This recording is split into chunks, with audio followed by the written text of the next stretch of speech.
নমস্কার বন্ধুরা, কৃষ্ণার ব্লগে আপনাদের স্বাগত জানাই। আপনারা কেমন আছেন? আশা করি নিশ্চয়ই আপনারা ভালো আছেন।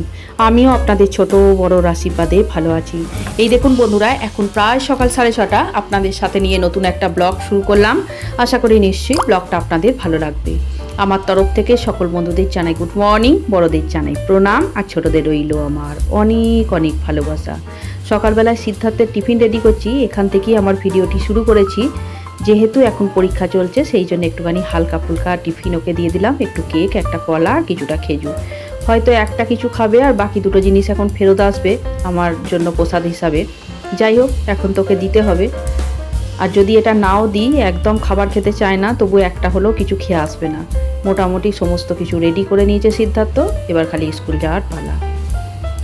আর এই দেখুন, এখন স্কুলের উদ্দেশ্যে রওনা। এইবার আমার সব কাজগুলো একে একে সারবো। চলে এসেছি এখন ছাদে। এখন অনেক কাপড় কেচেছি আজকে। আসল কথা বুঝতেই পারছেন, আজকেও একটুখানি খটখটে রোদ উঠেছে। একদিন রোদ উঠছে আর 4 দিন বৃষ্টি হচ্ছে। যাই হোক, আশা করছি এরপর থেকে হয়তো ভাদ্র মাস পড়ে গেছে, এবার অনেক রোদ উঠবে।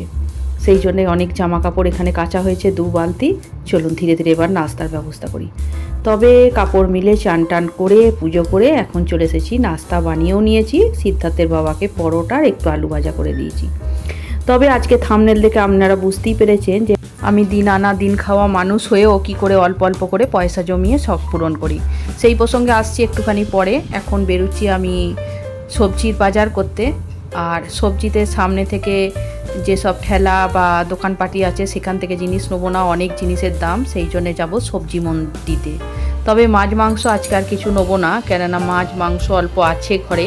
সেই মাংসটা এখন ম্যাগনেট করে রেখে দিয়ে যাচ্ছি, যেহেতু খাসির মাংস, এসে নিয়ে সেটাকে রান্না করব। তবে এখানে যে বাজারে এসেছি, এখানে আমি আর রিঙ্কু এসেছি।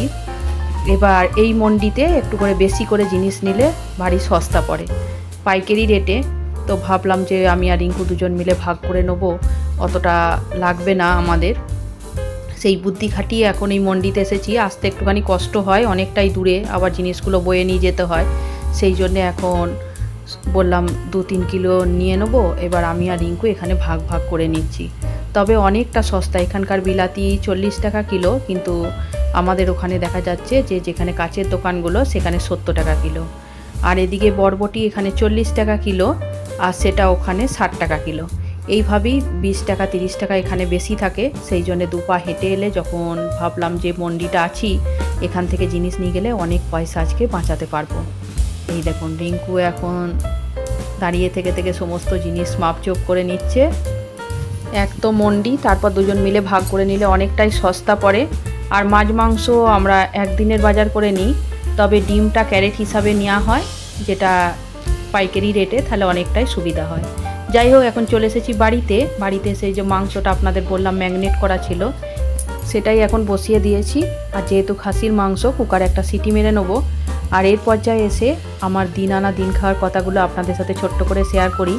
আপনারা অনেকেই জানেন বা জানেন না, সিদ্ধার্থের বাবার মেডিসিনের দোকান। আমাদের কোনো চাকরি বাকরি সেরকম নেই যে মাস পোয়ালি একটা মোটা টাকার মাইনে পাওয়া যায়। তো সেই জন্য আমাদের যেরকম সারা দিনের ইনকাম হয়, আর সেটাই আমাদের দিনের শেষে খরচা হয়। আসল কথা, সিদ্ধার্থের বাবা যখন মাস শেষ হয়ে যায় মাসের প্রথম দিকে, তখন আমাকে নিজে থেকে মাসকাবারি বাজারটা আর আলু, চাল আর আটাটা তুলে দেয়। তুলে দেওয়ার পর সারাদিনের খরচা আরও তো আছে, সেগুলোর জন্য সিদ্ধার্থের বাবা 200 টাকা আমাকে রাত্রির বেলায় দিয়ে দেয়। এই 200 টাকা দিয়ে আমি সারা দিনে সংসার চালিয়ে থাকি। তবে আপনাদের সাথে বলতে বলতে আমি যে শখের জিনিসগুলো পয়সা বাঁচিয়ে কিনেছি, সেগুলো আপনাদের সাথে শেয়ার করি। তবে আপনাদের দেখাবার আগেই এক হাতে যেহেতু ভিডিও করছি, সেহেতু প্যাকেটগুলো কেটে নিয়েছিলাম। আর এই দেখুন, এই কন্টেনারগুলো আনানো হয়েছে খুবই কম পয়সার।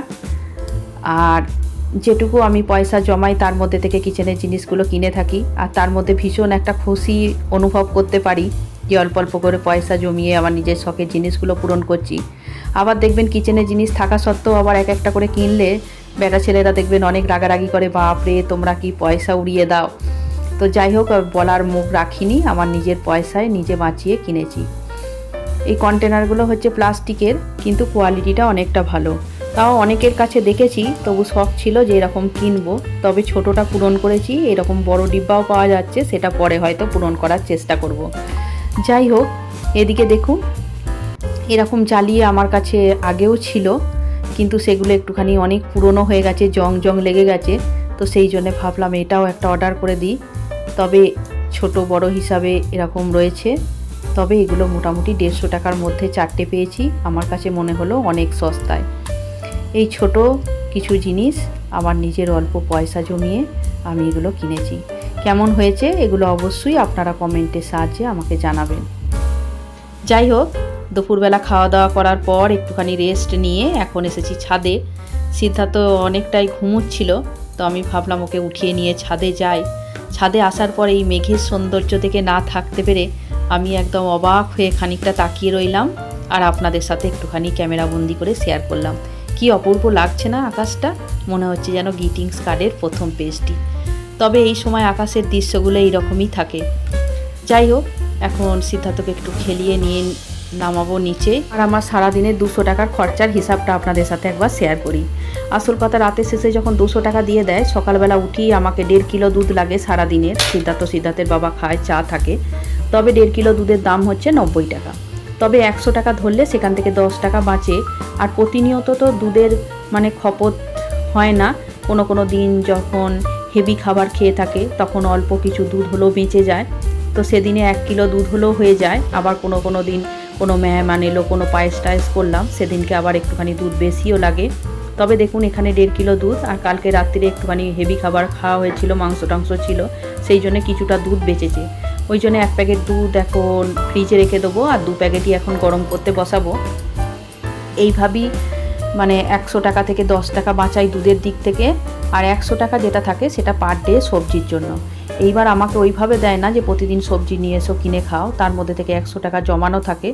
একদিন বাজার গেলে তখন তো জানেন হাজব্যান্ডের কাছে যখন বলি মন্ডিতে যাব, সবজি নিয়ে আসবো, কিছু পয়সা আমাকে দিয়ে দাও, আর 100 টাকা থেকেও আমার পার ডে বাঁচতে থাকে। সেখান থেকে ফল সবজির বাজারটা 7 দিনের একদিন গিয়ে করে নিয়ে আসি। তাতে অনেক দেখি বচত করতে পারি। এইভাবেই এখান থেকে অল্প অল্প করে পয়সা জমা করে আমি ছোট্ট করে শখ পূরণ করি। যদি আপনারা কেউ এরকম দিন আনা দিন খাওয়া থাকে, অনেক দিন মজুরও থাকে, বা অনেক পরিবারে এরকম খেটে খাওয়া মানুষরা আছে যে সারা দিনের শেষে রাত্রিবেলা একটা অঙ্কের টাকা ওয়াইফের হাতে তুলে দেয় সংসার খরচের জন্য, তারা কিন্তু যে কোনো ক্ষেত্রেই হোক না কেন, তাতে যদি 10 টাকা হয় তাহলে 2 টাকা বা 1 টাকাও চেষ্টা করতে হবে রেখে দেওয়ার জন্য, যে সেটা আর মাথা থেকে ধরলেই হবে না যে ওই 1 টাকাটা আছে। আমি যে দুধের থেকে যে 10 টাকা করে বাঁচাই, আমার মাসের শেষে ওই 30 দিনে 300 টাকা জমা করি। এইবার সেই 300 টাকাটা আমার আলাদা খাতায় পড়ে থাকে। এরকমভাবে আপনারা সকলেই চেষ্টা করবেন যে 100 টাকা হলো 100 টাকার মধ্যে থেকে 10 টাকা বাঁচানো, বা 10 টাকার মধ্যে থেকেও 1 টাকা বাঁচানো। দেখবেন বিন্দু বিন্দু করিতে একদিন সিন্ধুর সৃষ্টি। আর আপনার যে ছোট ছোট নিজের শখ পূরণ, সেগুলো দেখবেন ওইখান থেকেই করে ফেলেছেন। তবে দেখুন, এখানে আমি বিকালবেলা লিটি বানাচ্ছি। আর তবে লিটিটা আজকে সিদ্ধ লিটি করার ব্যবস্থা করেছি। এর আগের বার একবার লিটি করেছিলাম, সেটা তো সেকে করেছিলাম। যদিও বা এটা তেলে ভেজে তুলছি, তবে সিদ্ধ করে নেওয়ার পর লিটিগুলো যখন তেলে দেওয়া হয় একদমই তেল টানে না।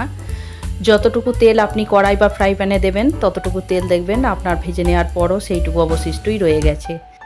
যাই হোক, যেহেতু আমি ঝাড়খণ্ডে বাস করি, তা আপনারা তো মোটামুটি জানেনই ঝাড়খণ্ড বা বিহারের লিটি চোখা ফেমাস। তারপরে যদি আবার বর্ষা আর শীতকাল হয় তাহলে তো বলার কথাই নেই। চলুন, রাত্রিবেলায় এই লিটি চোখা ডিনার করতে করতে আপনাদের কাছ থেকে বিদায় নিচ্ছি। আপনারা ভালো থাকবেন, সুস্থ থাকবেন। শীঘ্রই দেখা হবে পরের একটা ব্লগে। আমার যদি ভিডিওটি ভালো লেগে থাকে ছোট্ট করে একটা লাইক করে দেবেন। একটা লাইক পরবর্তী ভিডিও বানাতে আমাকে অনেক